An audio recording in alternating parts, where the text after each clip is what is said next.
The idea of progress is the transformation from a step to another by improving or developing.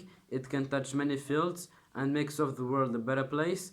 Dealing with the subject, I'm going to talk about India, a gigantic country of the south of Asia and which civilization is 500 years old. During the last years, India has known big and deep changes.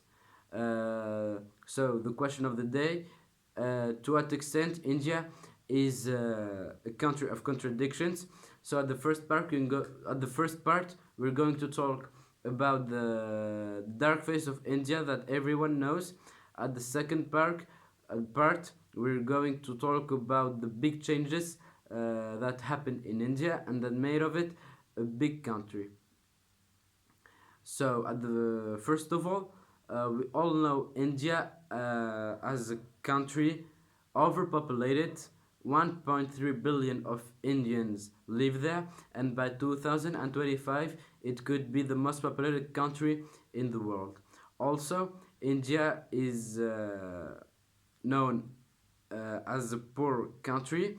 In fact, 70% of the Indians live in the countryside, 13% live in the extreme poverty, and 8.8% are unemployed. Also, India is facing a big environmental problem, the pollution.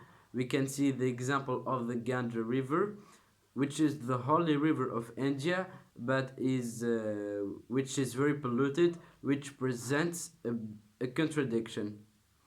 Moreover, India is very famous all around the world by its gendercide and sexism, because India is a country dominated by the male population. We can see the example of the village of Haryana, where there are two more men than women, and the reason is very simple: is that when parents give birth to a girl, this girl is immediately killed because it's not attractive financially. The situation is critical at the point that men in the village of Haryana are looking for women in other villages.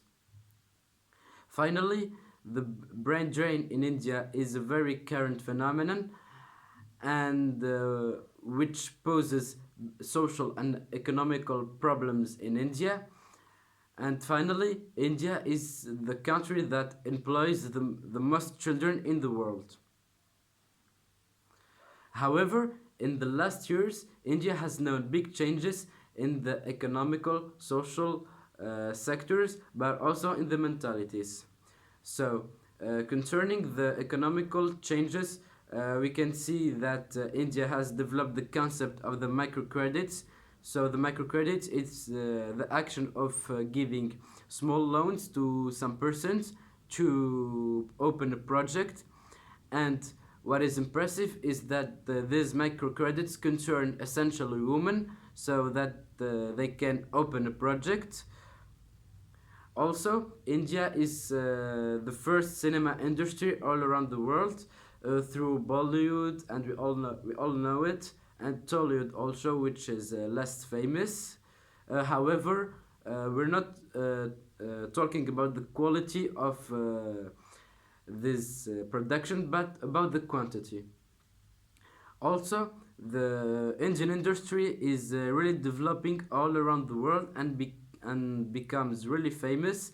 For example, the car industry, Tata cars, for example, or Chery. Uh, we can talk also about high-tech cities like Bangalore, where we can find the key of Google. In fact, the current CEO of Google is Indian, which introduces the big changes in India, positive ones. And finally, we can see that India works in the sector of astronomy by developing the PCLV, the Polar Satellite Launch Vehicle. The consequences of this progress is the progress of middle classes, who is now more ambitious, buy cars, buy houses, travels, and have a decent salary at the minimum. But overall, the progress in India is mental. We can see the emergence of different diets, persons who become vegans or persons who become meat eaters, because in India, as we all know, the cow is a holy animal, but nowadays in India we eat more cows, cow's meat,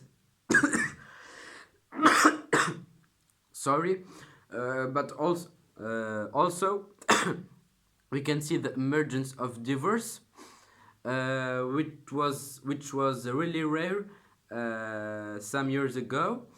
The changes were so deep at the point that Jerry Radas, an Indian writer living in America and who had never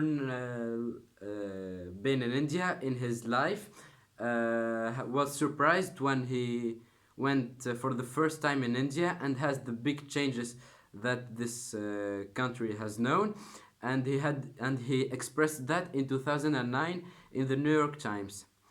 To sum up, India is a very famous country all around the world. Uh, we all know that India was and is facing big problems, some economical problems, but overall social problems. But we should not ignore that India had an impressive progress and is now one and became the ninth country in the world by its GDP.